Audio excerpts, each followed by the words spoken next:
Check, check. Oh, wow. We are live. Hey, welcome back to Adult Brain Audiobooks. I'm Graham, one of the narrators. Nice to be here. I'm doing an experimental live read of Ragnarok. We are in part 3. Actually, I'm just trying to figure out where we are. Chapters, where we did chapter 7, part 3, chapter 8. So we must be in chapter 9. I usually have this all sorted out before starting, but there we are, the triumph of the sun. Okay. So this is part 3, Legends. Part 1 and 2 were done before. Ragnarok is the book from Ignatius Donnelly back from 1883 called The Age of Fire and Gravel. We went through part 1, which was the science behind it kind of thing. Here, let me pull up my notes here just so I can not be spouting drivel here. Part 1 was the drift, the characteristics of the drift and all that, the icebergs, glaciers, ice sheet. And then part 2 was the comet. And then part 3 is the legends. And we are in chapter 9 of 13. Probably just do chapter 9 today. So this is rough and raw. It's like how the sausage is made. This is me reading, and I'm going to share my screen. I switched up my screens here, so it's going to be a little different. I hope I can get used to reading it from the other screen here. But I'm trying to get my picture not over the PDF, but over the software that I use, because that's sort of less important. I'd rather have full view of the PDF for the video that we're recording here, that we can use later with the visuals that are in the book. Not that there's a lot of them, but so let's jump in. I'm going to share my screen here. Try this out. Entire screen. There we have it. Chapter 9, The Triumph of the Sun. And I am in the corner where my Audacity software is, which just going to take a look here and check. Check. It seems to be working good. Hopefully the level stays okay. All right, let's jump into it. I hope I forgot to pre-check some pronunciation, so hopefully this isn't a complicated chapter like some of the other ones. Here we go. But I might have to do it. You'll see the editing, and this is rough and raw. You'll see some stalling due to pronunciations and some redoing stuff. So hopefully I won't snort and cough as much as I usually do.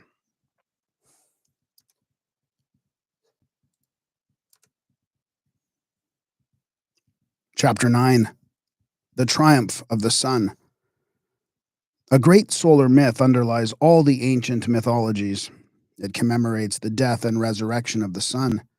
It signifies the destruction of the light by the clouds, the darkness, and the eventual return of the great luminary of the world. The Syrian Adonis, I don't like that already.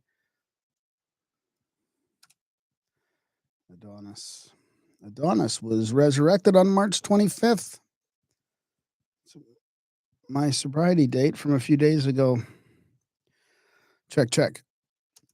The Syrian Adonis, the sun god, the Hebrew Tamur.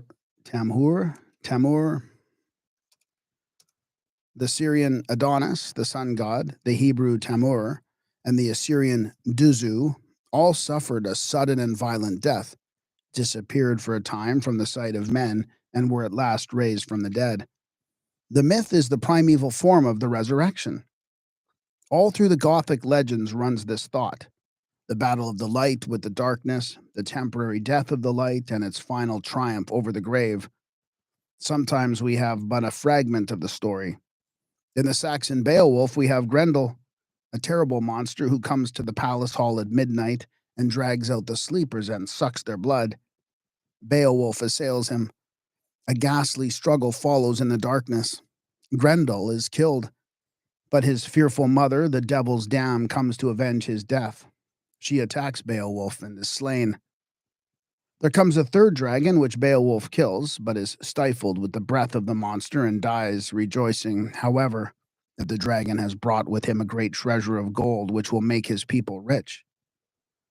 Here again are the 3 comets, the wolf, the snake, and the dog of Ragnarok, the 3 arrows of the American legends, the 3 monsters of Hesiod. When we turn to Egypt, we find that their whole religion was constructed upon legends relating to the ages of fire and ice, and the victory of the sun god over the evil one. We find everywhere a recollection of the days. we find check. We find everywhere a recollection of the days of cloud, when darkness dwelt upon the face of the deep. Osiris, their great god, represented the sun in his darkened or nocturnal or ruined condition before the coming of day. Monsieur Mariette Bey says, originally, Osiris is the nocturnal sun. He is the primordial night of chaos. He is consequently anterior to Ra, the son of day. Mr. Miller says, as nocturnal sun, Osiris was also regarded as a type of the sun before its first rising, or of the primordial night of chaos, and as such, according to Monsieur Mariette, his first rising, his original birth to the light under the form of Ra, symbolized the birth of humanity itself in the person of the first man. Monsieur F. Chabat says, these forms represented the same god at different hours of the day, the nocturnal sun and the daily sun, which, succeeding to the first, dissipated the darkness on the morning of each day and renewed the triumph of the hour. Gotta redo that guy. Which, succeeding to the nocturnal sun. So this is a little challenging with the smaller screen, but these forms represented the same. I think I'll just start there. Redo that.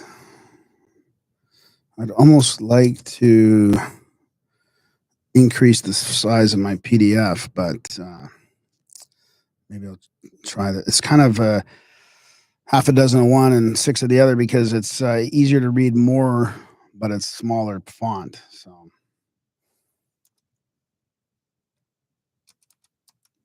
these forms represented the same god at different hours of the day, the nocturnal sun and the daily sun, which, succeeding to the first, dissipated the darkness on the morning of each day and renewed the triumph of Horus over Set.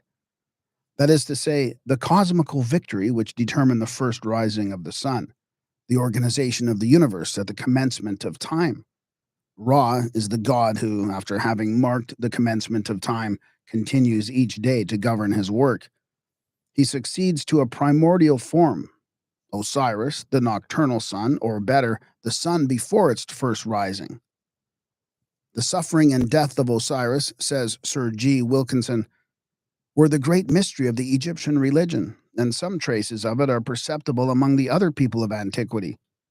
His being the divine goodness and the abstract idea of good, his manifestations upon earth, his death and resurrection, and his office as judge of the dead in a future state, look like the early revelation of a future manifestation of the deity, converted into a mythological fable. Osiris, the sun, had a war with Seb or Typho or Typhon and was killed in the battle. He was subsequently restored to life and became the judge of the underworld. Seb, his destroyer, was a son of Ra, the ancient sun god, in the sense, perhaps, that the comets and all other planetary bodies were originally thrown out from the mass of the sun. Seb, or Typho, was the personification of all evil. He was the destroyer, the enemy, the evil one. Isis, the consort of Osiris, learns of his death, slain by the great serpent, and ransacks the world in search of his body. She finds it mutilated by Typhon. This is the same mutilation which we find elsewhere, and which covered the earth with fragments of the sun. Isis was the wife of Osiris, the dead sun, and the mother of Horus, the new or returned sun. She seems to represent a civilized people. She taught the art of cultivating wheat and barley, which were always carried in her festal processions. When we turn to the Greek legends, we shall find Typhon described in a manner that clearly identifies him with the destroying comet. See page 140, ante. The entire religion of the Egyptians was based upon a solar myth and referred to the great catastrophe in the history of the earth when the sun was for a time obscured in dense clouds. My cat needs a new seat. She wanted to start there, so I let her.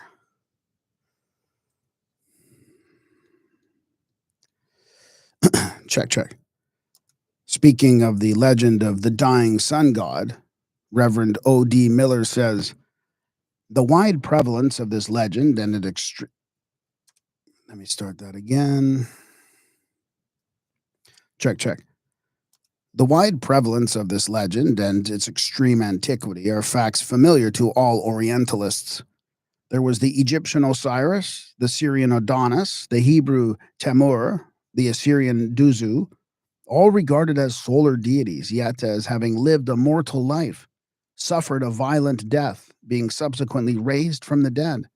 How is it possible to conceive the solar orb as dying and rising from the dead, if it had not already been taken for a mortal being as a type of mortal man? We repeat the proposition. It was impossible to conceive the sun as dying and descending into Hades until it had been assumed as a type and representative of man. The reign of Osiris in Egypt, his war with Typhon, his death and resurrection were events appertaining to the divine dynasties. We can only say, then, that the origin of these symbolical ideas was extremely ancient, without attempting to fix its chronology. But when we realize the fact that these ancient religions were built upon the memory of an event which had really happened, an event of awful significance to the human race, the difficulty which perplexed Mr. Miller and other scholars disappears. The sun had apparently been slain by an evil thing. For a long period it returned not, it was dead. At length, amid the rejoicings of the world, it arose from the dead and came in glory to rule mankind. And these events, as I have shown, are perpetuated in the sun worship which still exists in the world in many forms. Even the Christian peasant of Europe still lifts his hat to the rising sun. The religion of the Hindus was also based on sun.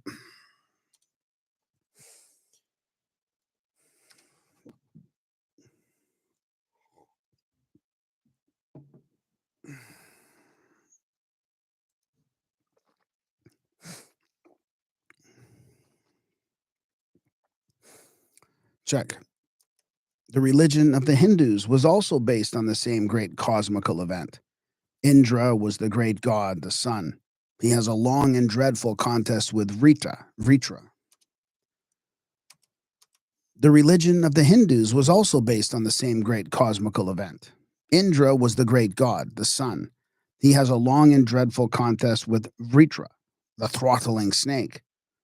Indra is the cloud compeller. He shatters the cloud with his bolt and releases the imprisoned waters. That is to say, he slays the snake Vritra, the comet, and thereafter the rain pours down and extinguishes the flames which consume the world. He goes in search of the cattle, the clouds, which the true evil powers have driven away. That is to say, as the great heat disappears, the moisture condenses and the clouds form. Doubtless mankind remembered vividly that awful period when no cloud appeared in the blazing heavens to intercept the terrible heat. He who fixed firm the moving earth, who tranquilized the incensed mountains, who spread the spacious firmament, who consolidated the heavens, he, men, is Indra. He who, having destroyed Ahi, Vritra, Typhon, set free the 7 rivers, who recovered the clouds, detained by Baal, who generated fire in the clouds, who is invincible in battle. He, men, is Indra. In the check. In the first part of the Vendidad, first chapter, the author gives an account of the beautiful land, the Aryana Vayo, which was a land of delights created by Ahura Mazda, Ormaz. Then an evil being, Angra Mainyus Ahriman, pill of death, created a mighty serpent and winter, the work of the Devas. 10 months...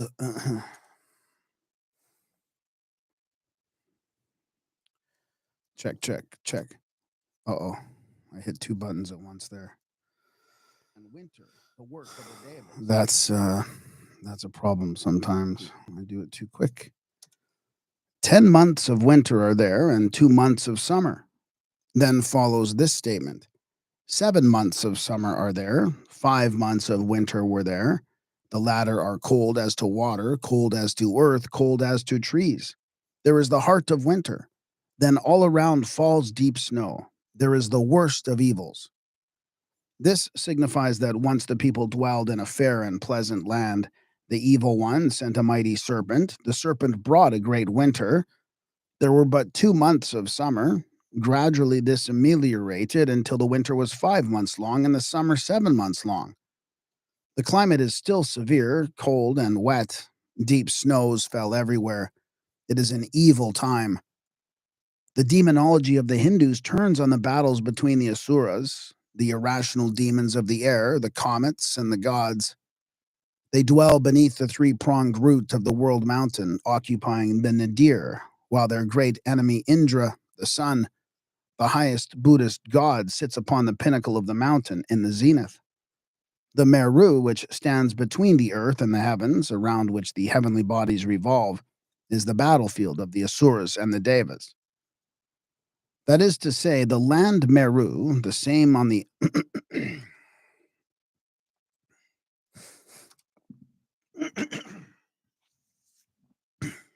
excuse me. That is to say, the land Meru, the same as the island Meroe of the ancient Egyptians, from which Egypt was first colonized, the Meru of the Greeks, on which the Meropes, the first men, dwelt, was the scene where this battle between the fiends of the air on one side and the heavenly bodies and earth on the other was fought. The Asuras are painted as gigantic opponents of the gods, terrible ogres with bloody tongues and long tusks, eager to devour human flesh and blood. And we find the same thoughts underlying the myths of nations, the most remote from these great peoples of antiquity. The Esquimalt of Greenland have this myth. In the beginning were two brothers, one of whom said, "There shall be night and there shall be day, and men shall die one after another." But the second said, "There shall be no day, but only night all the time, and men shall live forever." They had a long struggle, but here once more he who loved darkness rather than light was worsted, and the day triumphed. Here we have the same great battle between light and darkness. The darkness proposes to be perpetual. It says, "There shall be no more day." After a long struggle, the light triumphed, the sun returned, and the earth was saved. Among the Tupis of Brazil, we have the same story of the battle of light and darkness. They have a myth of Timandanar and Eraconte. They were brothers, one of fair complexion, the other dark. They were constantly struggling, and Eraconte, which means the stormy or cloudy day, came out worst. Again, the myth reappears, this time among the Norsemen. Balder, the bright sun, Baal, is slain by the god Hoder, the blind one, to wit, the darkness. But Vali, Odin's son, slew Hoder, the darkness, and avenged Balder. Vali is the son of Rind, the frozen earth. That is to say, darkness devours the sun, frost rules the earth. Vali, the new sun, is born of the frost and kills the darkness. It is light again. Balder returns after Ragnarok. And Nanna, Balder's wife, the lovely springtime, died of grief during Balder's absence. We have seen that one of the great events of the Egyptian mythology was the search made by Isis, the wife of Osiris, for the dead sun god in the dark netherworld. In the same way, the search for the dead Balder was an important part of the Norse myths. Hermod, mounted on Odin's horse, Sleipnir, the slippery one, the ice, set out to find Balder. He rode 9 days and 9 nights through deep valleys so dark that he could see nothing. At last he reaches the barred gates of Hell's, Death's dominions. There he found Balder seated on a throne. He told Hell that all things in the world were grieving for the absence of Balder, the sun. At last, after some delays and obstructions, Balder returns and the whole world rejoices.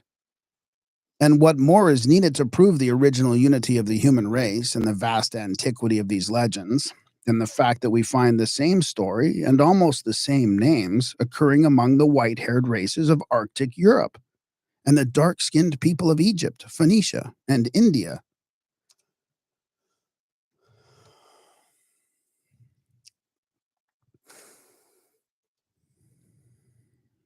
Check. The demon Set or Seb of one comes to us as Surt of another. The Baal of one is the Balder of another. Isis finds Osiris ruling the underworld as Hermod found Balder on a throne in hell, the realm of death.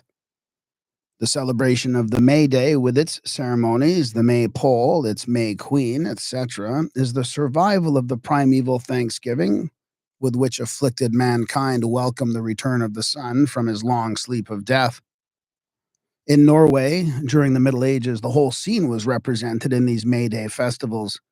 One man represents summer, he is clad in green leaves. The other represents winter, he is clad in straw, fit picture of the misery of the drift age. They have each a large company of attendants armed with staves. They fight with each other until winter, the age of darkness and cold, is subdued. They pretend to pluck his eyes out and throw him in the water.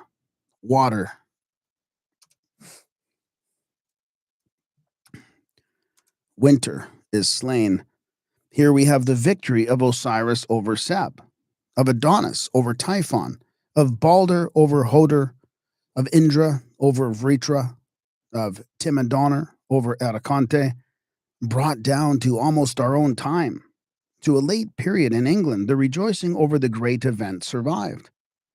Says Horatio Smith, "It was the custom both here and in Italy for some youth of both sexes to proceed before daybreak to some neighboring wood, accompanied with music and horns, music and horns." Let me start that one again.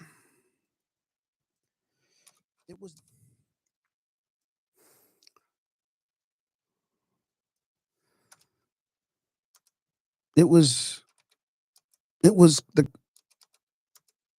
the custom both here and in Italy for the youth of both sexes to proceed before daybreak to some neighboring wood, accompanied with music and horns, about sunrise to deck their doors and windows with garlands, and to spend the afternoon dancing around the maypole. Stowe tells us in his Survey of London, every man would walk into the sweet meadows and green woods, there to rejoice their spirits with the beauty and savor of sweet flowers, and with the harmony of birds praising God in their kinds.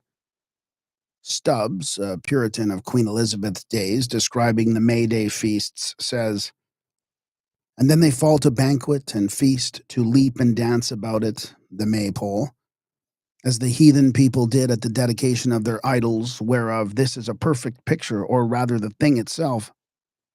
Stubbs was right.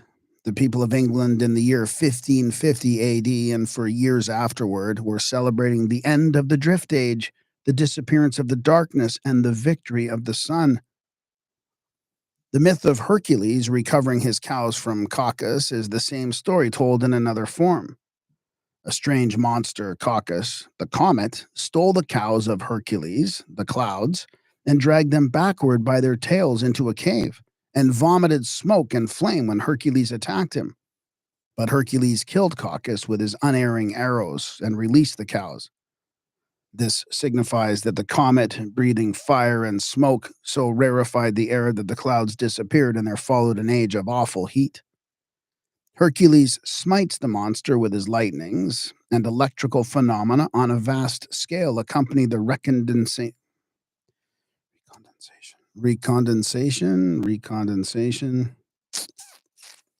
Hercules, better redo that.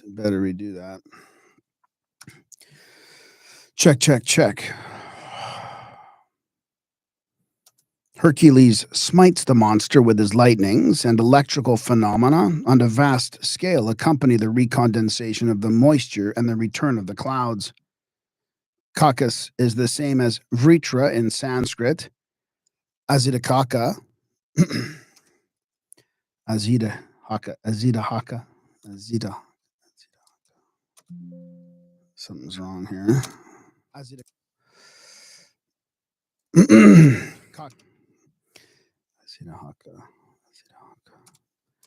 Kakas is the same as Vritra in Sanskrit, Azidahaka in Zend, Python in Greek, and the worm Fafnir in Norse.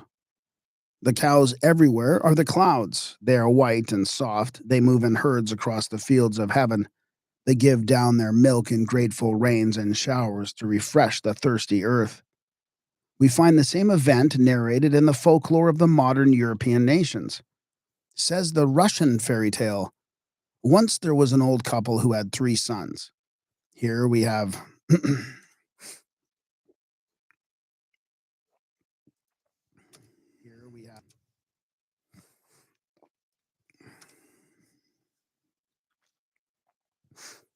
check. Here we are reminded of Shem, Ham, and Japhet.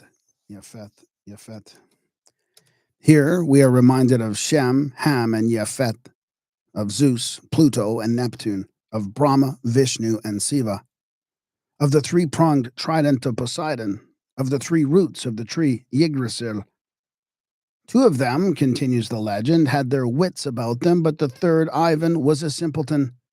Now in the lands in which Ivan lived, there was never any day but always night. There was a snake's doings.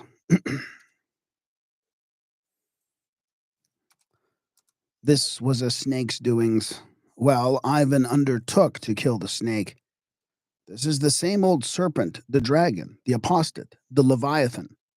Then came a third snake with 12 heads. Ivan killed it and destroyed the heads, and immediately there was a bright light throughout the whole land. Here we have the same series of monsters found in Hesiod, in Ragnarok, and in the legends of different nations. And the killing of the third serpent is followed by a bright light throughout the whole land, the conflagration. And the Russians have the legend in another form. They tell of Ilya, the peasant, the servant of Vladimir, fair son.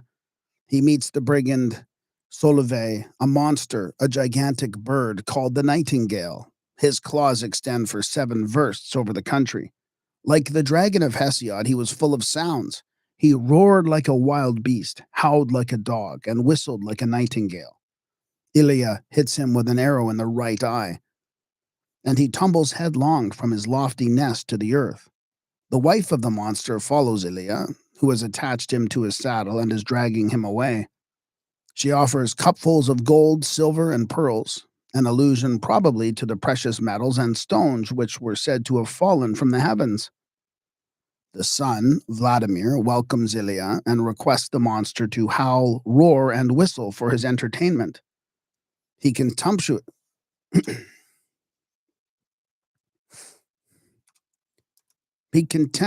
refuses. Ilya then commands him, and he obeys. The noise is so terrible that the roof of the palace falls off, and the courtiers drop dead with fear.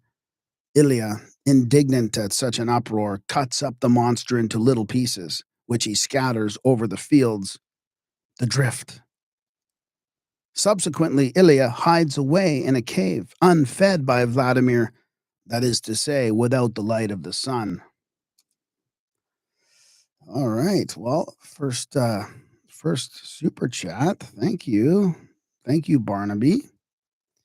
Appreciate that. I'm not too sure what to do except for thank you, and I will continue. At length, the son goes to seek him, expecting to find him. At length, the son goes to seek him, expecting to find him starved to death. But the king's daughter has sent him food every day for 3 years, and he comes out of the cave hale and hearty. Let me try that again. Without the light of the sun.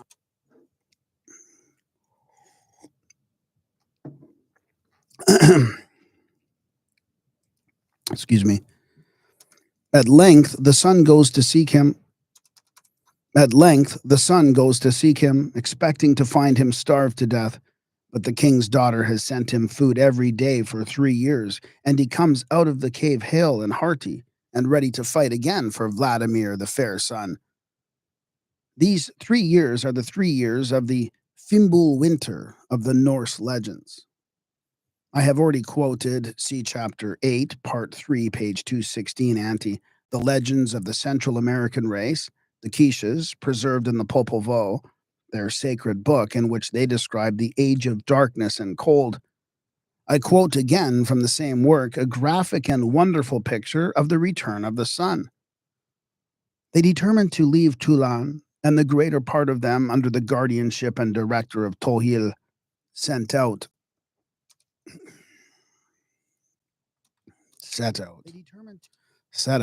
Not sent out. They determined to leave Tulan, and the greater part of them, under the guardianship and direction of Tohil, set out to see whether they would take up their abode. They determined to leave Tulan, and the greater part of them, under the guardianship and direction of Tohil, set out to see where they would take up their abode. They continued on their way amidst the most extreme hardships for the want of food, sustaining themselves at one time upon the mere smell of their staves, and by imagining they were eating, when in verity and truth they ate nothing. Excuse me.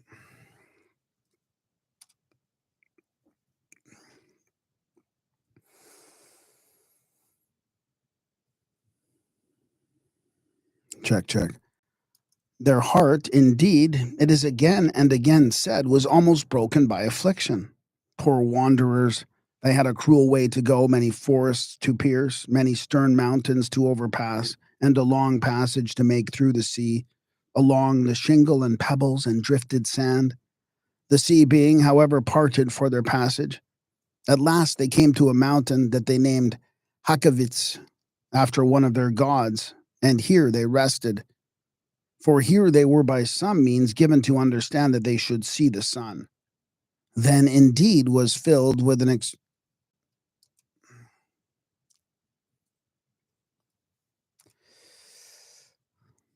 Balam Kitse. Then indeed was filled with an exceeding joy the heart of Balam Kitse, of Balam Agab, of Mahukuta, and of Ike Balam. It seemed to them that even the face of the morning star caught a new and more resplendent brightness. They shook their incense pans and danced for very gladness. Sweet were their tears in dancing, very hot their incense, their precious incense.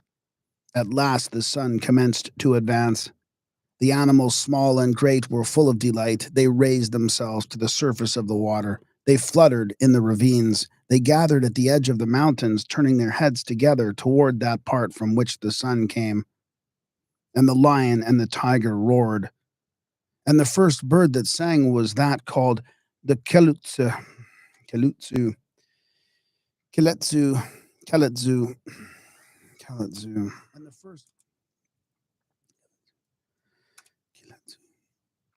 And the first bird that sang was that called the Kiletsu. All the animals were beside themselves at the sight. The eagle and the kite beat their wings, and every bird, both great and small. The men prostrated themselves on the ground, for their hearts were full to the brim. How graphic is all this picture! How lifelike! Here we have the starving and wandering nations, as described in the preceding chapter, moving in the continental twilight. That's not what they said. It's the continual twilight. Here we have this. Check. Here we have the starving and wandering nations, as described in the preceding chapter, moving in the continual twilight. At last the clouds grow by.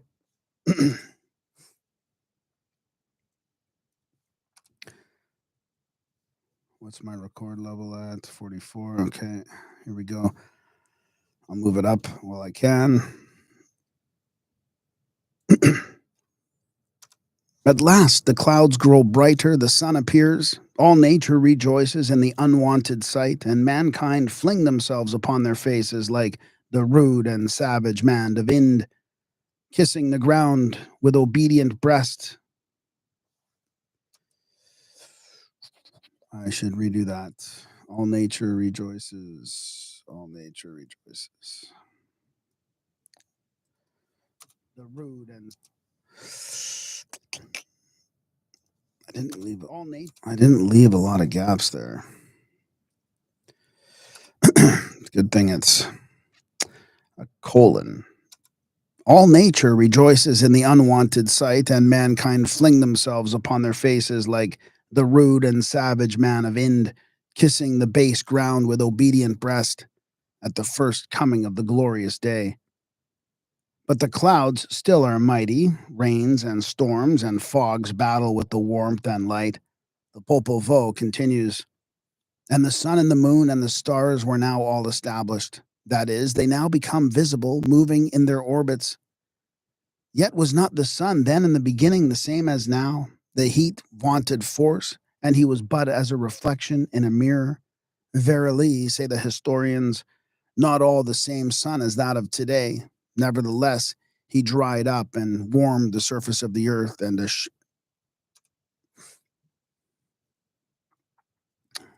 see here.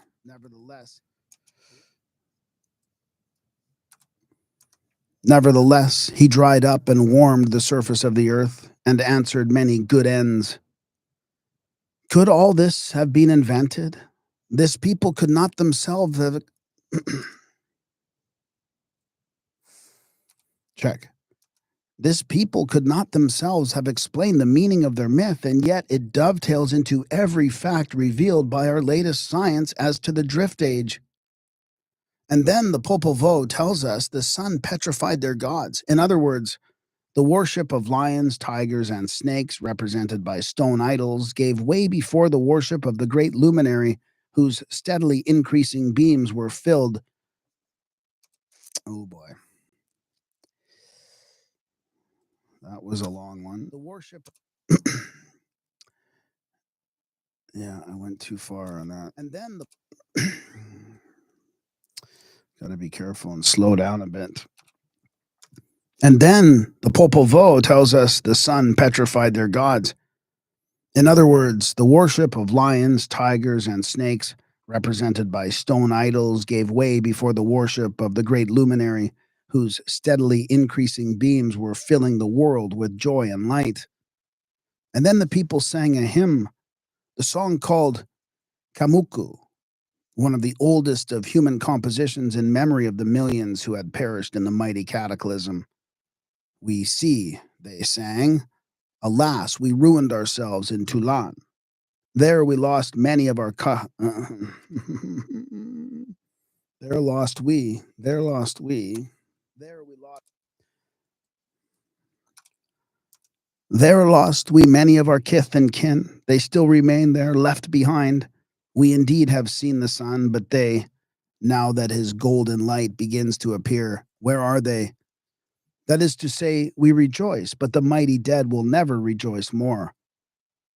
And shortly after Balaam Kitse, Balaam Agab, Mahu Kutu, Mahu Kutua, Mahu Kuta, Mahu Kuta, Mahu Kuta, Mahu Kutu, Mahu Kuta, and Iki Balaam. And shortly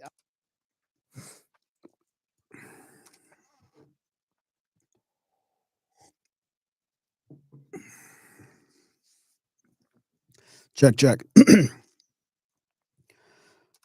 And shortly after Balaam Kitse, Balaam Agab, Mahukuta, and Iki Balaam, the hero leaders of the race, died and were buried.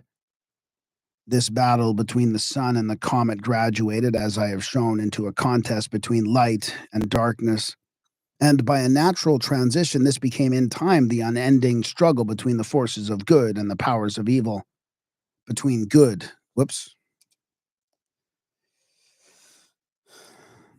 between God and Satan. And the imagery associated with it, as strange to say, continued down into our own literature. The great scholar and mighty poet John Milton had the legends of the Greeks and Romans and the unwritten traditions of all the peoples in his mind when he described in the 6th book of Paradise Lost the tremendous conflict between the angels of God and the followers of the fallen one, the apostate, the great serpent, the dragon, Lucifer, the bright shining, the star of the morning, coming like a comet from the north.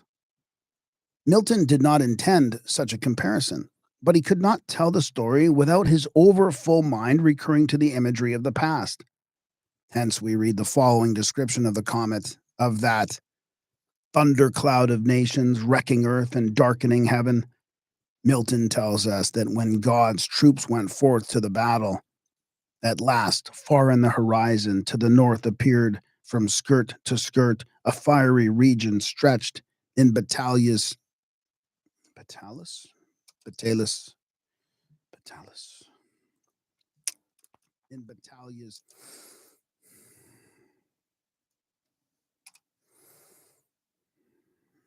Let me start. Batalus. At last. Batalus.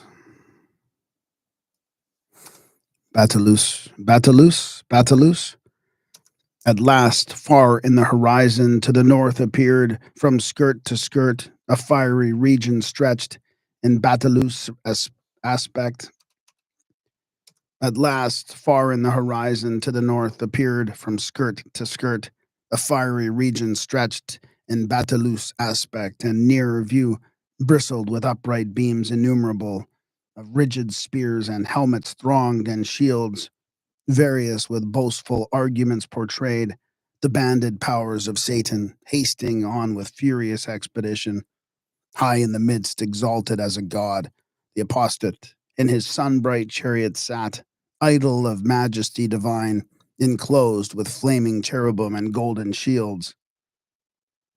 The comet represents the uprising of a rebellious power against the supreme and orderly dominion of God. The angel Abdiel says to Satan, "Fool, not to think how vain against the omnipotent to rise in arms, who out of smallest things could without end have raised incessant armies to defeat thy folly, or with solitary hand, reaching beyond all limit, at one blow, unaided, could have finished thee and whelmed thy legions under darkness." The battle begins. Now storming fury rose, and clamor such as heard in heaven till now was never.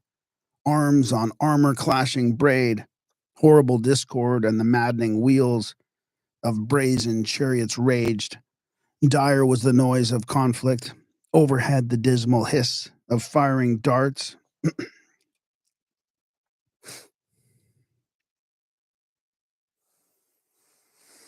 Overhead. Check. Overhead the dismal hiss of fiery darts and flaming volleys flew, and flying vaulted either host with fire, army gainst army, numberless to raise. Dreadful combustion, warring and disturb, thought not destroy their happy native seat. Sometimes on firm ground, a standing fight, then soaring on main wing, tormented all the air. All air seemed then conflicting fire. Michael, the archangel, denounces Satan as an unknown being, a stranger. Author of evil, unknown till thy revolt, unnamed in heaven. How disturbed heaven's blessed peace, and into nature brought misery, uncreated till the crime of thy rebellion. But think not here to trouble holy rest. Heaven cast thee out from all her confines. Heaven, the seat of bliss, brooks not the works of violence and war. Hence then, and evil go with thee along, thy offspring, to the place of evil, hell, thou and thy wicked crew. But the comet, Satan, replies that it desires liberty to go where it pleases. It refuses to submit its destructive and erratic course to the domination of the supreme good. It proposes here, however, to dwell free, if not to reign. The result of the first day's struggle is a drawn battle. The evil angels meet in a night conference and prepare gunpowder and cannon with which to overthrow God's armies. Hollow engines, long and round, thick rammed, that the other bore with touch of fire, dilated and infuriate, shall send forth from afar, with thundering noise among our foes, such implements of mischief as shall dash to pieces and overwhelm whatever stands adverse. Thus armed, the evil ones renew the fight. They fire their cannon. For sudden all at once their reeds put forth into a narrow vent applied with nicest touch, immediate in a flame, but soon obscured with clouds, all heaven appeared. From these deep-throated engines belched, whose roar emboweled with outrageous noise the air, and all her entrails tore, disgorging foul their devilish glut, claimed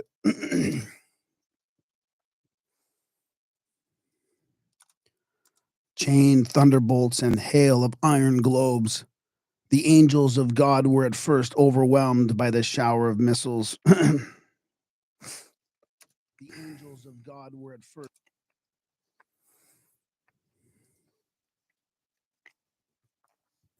Check, check, check. The angels of God were at first overwhelmed by the shower of missiles and cast down, but they soon rallied. From their foundations, loosening to and fro, they plucked the seated hills with all their load, rocks, waters, woods, and by their shaggy tops, uplifted, bore them in their hands.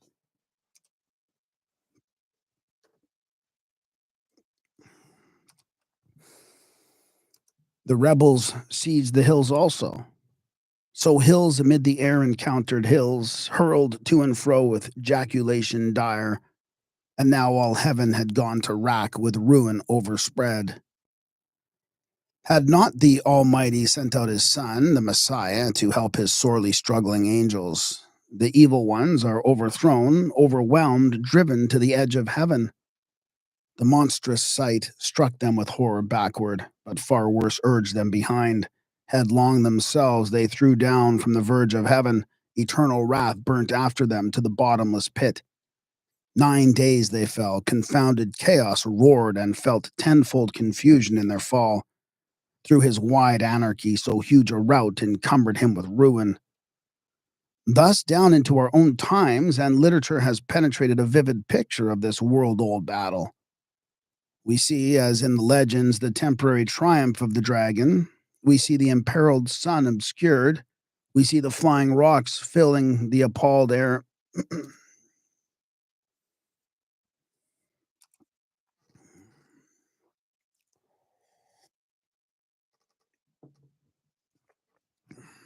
Check, check. We see the flying rocks filling the appalled air and covering all things with ruin. We see the dragon at last slain and falling down to hell and chaos, while the sun returns and God and order reign once more supreme. And thus again Milton paints the chaos that precedes restoration. On heavenly ground they stood, and from the shores they viewed the vast immeasurable abyss, outrageous as a sea, dark, wasteful, wild, up from the bottom, turned by furious winds and surging waves, as mountains to assault, heaven's night.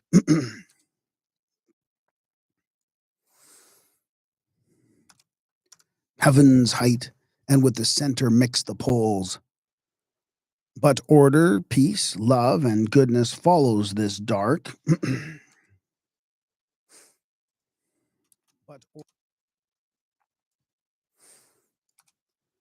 But order, peace, love, and goodness follow this dark, wild age of cold and wet and chaos. The night is slain, and the sun of God's mercy shines once more on its appointed track in the heavens.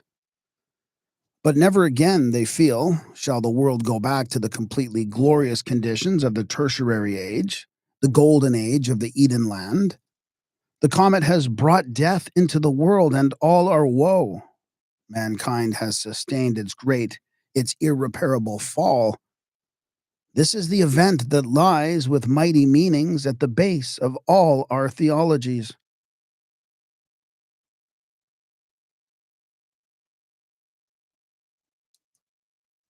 All right, there's chapter 9. That was a good one. A little bit too much poetry, but thanks for being here. Thanks for watching. All the rest are back in the live tab from the beginning of this book. We're probably about, I think we're about halfway through, or a little more than halfway through, probably. So tomorrow I'll do chapter 10, the fall of the clay and gravel. It'll be interesting to see what the legends say of the fall of the drift. Thanks for being here, and we will see you soon. Like and smash that like button and subscribe and all that, of course, and check out our channel. All the free stuff here on Adult Brain. pass it along. Thank you. How do I do this? End stream. There we go.